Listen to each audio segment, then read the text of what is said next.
The corporate job lifestyle is crumbling.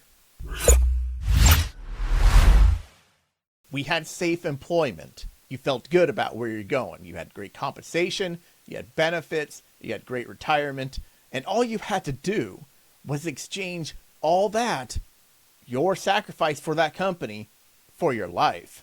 Now, if you're one of the lucky Americans who had pensions, they really helped build the foundation of the benefit of working for the corporation. You knew that you were going to have money coming to you from that corporation even after you retired. So you had the safety, the comfort, all the things that went into working for a corporation, and then they're going to take care of you when you're done. But unfortunately, over the years, pensions have gone away. Loyalty has evaporated, and now large corporations are just work farms. I mean, really, when you think about it, all we pretty much do, we go to our little pen and somebody opens the gate and you get in and you know, okay, maybe it's not outside, but it's in a concrete building. And we just sit there and we do our little job, you know, we're milked for a little while and then we get to go home. But now we kind of got a little bit of a problem. We're in a situation to where the rent is high. The rent is too damn high, especially for people who are just getting started in their careers. Wages are really low, and it's they just haven't been keeping up with inflation. You know, food prices are obviously really high and that sort of thing. And the biggest problem is that opportunities are just plain rare. And so we have a situation where the corporations are taking advantage of people. They're taking advantage of us Americans. And it's not so much that corporations themselves are evil or the people running it is evil. It's just that the power has shifted so much and the dependence upon the corporation has become so strong that people basically don't know how to do anything else. And then you combine that with the great education system you have, and you can easily see how a dependency on the large corporation has really developed over time. But a funny thing happens to us Americans when things maybe aren't as awesome as they once were, is that we find alternatives. We find a different way to be successful. We find other ways that we basically can just say, screw you, we don't need you. And that's what we're seeing a lot right now. We see a lot of Gen Zers. We're seeing a lot of people who are younger who are basically saying, hey, I'm going to do things on the side. I'm going to create a YouTube channel. I'm going to do all this other stuff. And they are very entrepreneurial. Now, it may be different than the way entrepreneurs were 50 years ago, but they're still doing it. And they're still saying, enough's enough. We're not doing this crap anymore. All right, so a great example of what we're seeing in the workplace, and I don't know about you guys, but I've actually seen this a lot in the workplace.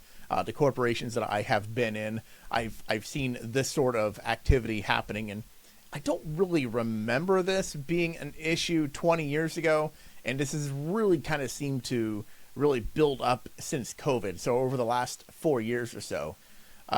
And we have this great posting from Season Odd 2442, and they're on Reddit, and they're saying, how would you react to a coworker dragging their feet due to low pay? Now, first of all, you have to understand, we are definitely in a dragging feet culture right now. We're in a situation to where people just don't really want to work that hard. People are really just trying to get by, and a lot of that could be due to the economy. Could be that, you know, they feel the recession that we're in right now, or the one that's coming, or whatever the damn thing is that we're feeling.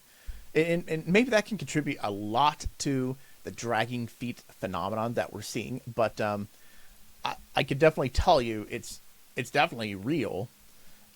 When I worked at a corporate job, I was at a large bank, and you could figure it out if you really want to. You know, when I was in a situation to where I was on a development team, software development team, and people start asking, why isn't this other team getting anything done?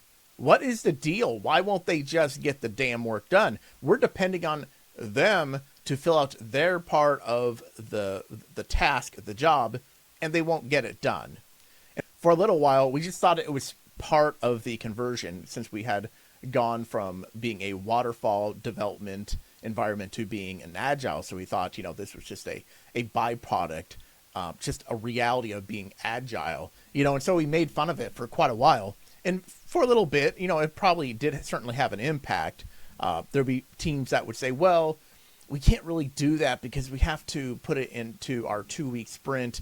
It's not even on our backlog yet. And we have to put it on the backlog for somebody to pick it up to be on a 2-week sprint. And then eventually it'll be done. And of course, we on our team would be saying, but it needs done right now. I mean, it has to be done right now.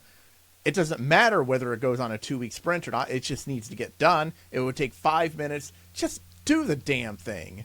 And of course, a lot of these people didn't. They would just say, well, TFB, and, we'll get it done when we get it done. And so for a long time, I just kind of associated that the idea of people dragging their feet had a lot to do with just the agile environment. But as it turns out, it's not just in web development. It's not just in software development that this is a problem. We actually see this in a lot of different environments. In some ways, I actually, in my past, I've probably been one of these people where, I've been dragging my feet. And actually, there's a lot of reasons to drag your feet. I don't know. I'll just read what he puts here. He asked a question. How would you react to a coworker dragging their feet due to low pay? I'm not sure how to react to this coworker. It's true that our company had twice a change in ownership, which means for 2 years we've had no salary review. This person has mentioned that they have been working hard to prove they deserve an increase in level, and it is true that they've been delivering at a similar level to what people earning 30% more delivers. But since court broke out the news that we won't be getting a leveling review this year neither, they have been flat out refusing to do certain tasks and has been dragging their feet for whatever tasks they're assigned. I'm sympathetic towards them, but it's starting to burden the rest of us too. And even though the rest of us are better positioned, having had raises on previous years before this freeze, how would you feel if someone in your team did that? The biggest interesting part about this is that this person assumes that this is something that just has to do with the person. And yes, it does. It's a work ethic issue. But each person is different. Each person has a different tolerance for work ethic. They have a different tolerance for stupidity within the corporate workplace. And some people can just handle it better than others. And in reality, a lot of people are just more agreeable, more easygoing than others. And some people will be okay with it and some won't. There is another issue called job arbitrium. Now, if you don't know what that is, it's basically when you're on the job and you work for a while and you feel so good about what you're doing and you work for a long time and you learn a lot. And then you start feeling that pull. You start feeling that desire that it's time to move on. And you don't really know why, but you start getting sluggish. You start getting, you start not caring. You start not doing very well at your job. I don't know how many other ways you want me to say that. But essentially, it's the pull saying, hey, man, it's time to move on. You've learned everything you need to learn. And in reality, you've just unknowingly outgrown the position. That is job arbitrium. This sounds like this could be a case of that. But based on this, it sounds like the person has not actually been in the position for quite a while. But what this really is, this is the end, a sign, a glimmer of hope that we will see the end of the huge conglomerate corporate lifestyle as far as the workplace. Now, there will still always probably at this rate be a lot of corporations. I suppose it's probably really, other than a global catastrophe, that's probably not going to change. But in our country, we need a bit of a reset. We've had a lot of companies that have gone out of business since COVID.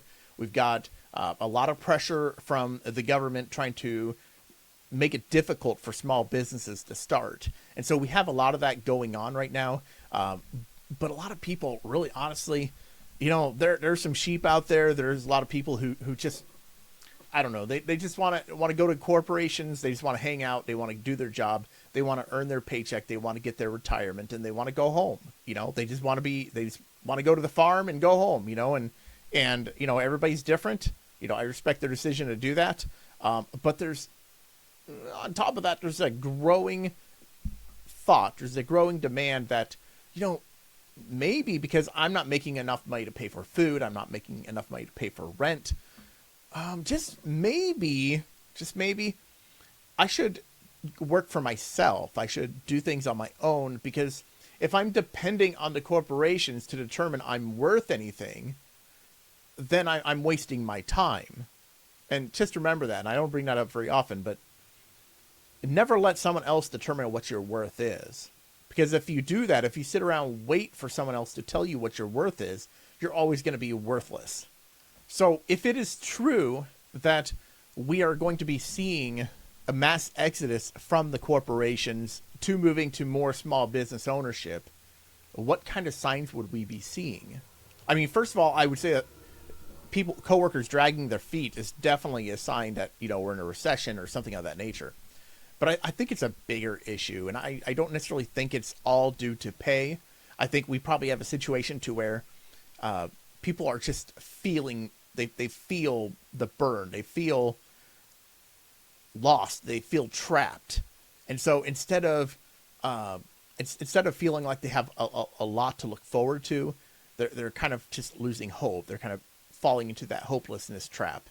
And that could be a lot of what this is. And there's actually some really interesting points that come up in this, and it's actually not really pointed out. And that is, we have a couple different things going on. So let's unpack this. So we have a corporation who has changed leadership multiple times, and they're using that change in leadership as an excuse for not leveling out the pay and adjusting things and giving people pay raises, that sort of thing. And so, first of all, I mean, that's obviously a huge red flag. That's a good indication that this company is probably not doing well. And, that would certainly be a problem and certainly would be grounds for leaving. So, and then we have a couple other things where you have people who said, oh, well, we don't know why this person just won't work. Just do your damn job and everything will turn out great. Well, for sheep type people, that is absolutely true. Just do your damn job and everything will be okay. Everybody will get their pay and nothing will ever be a problem. But the reality is that we have to deal with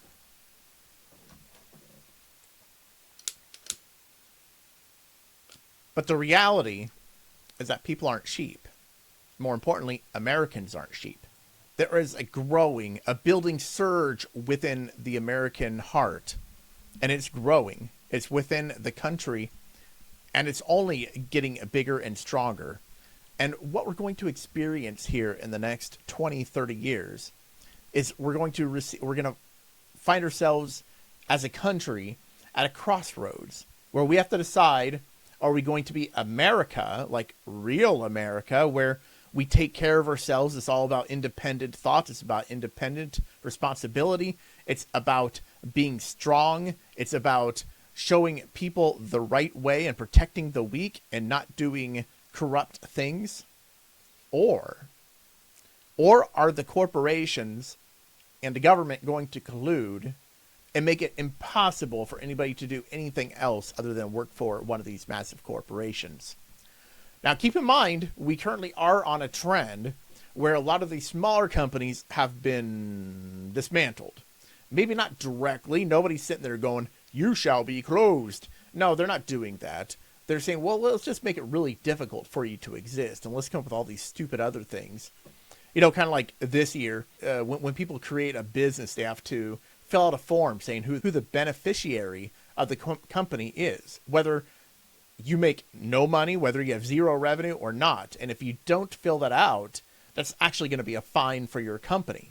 And actually, a lot of corporations and many business owners, small business owners, don't know that yet. And so, and by the way, if you're one of those people, you should probably fix that.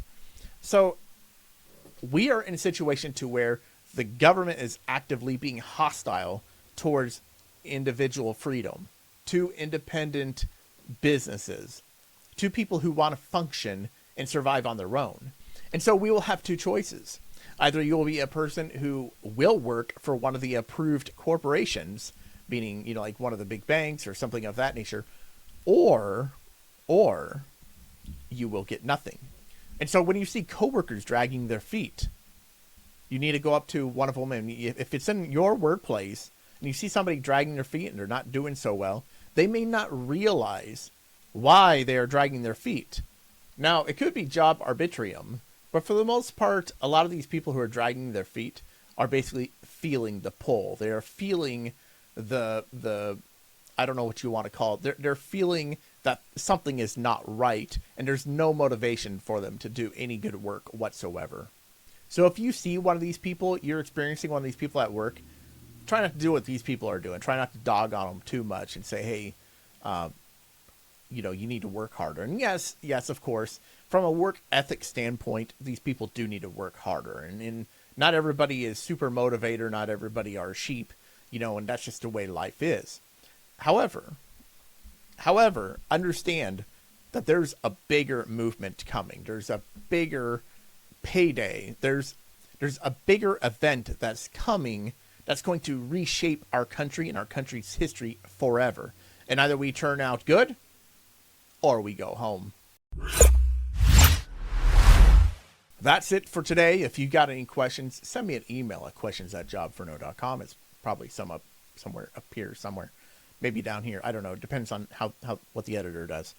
Send me an email at questions@jobferno.com. I'm SP Graham. This is Jobferno. And as always, choose skills over money.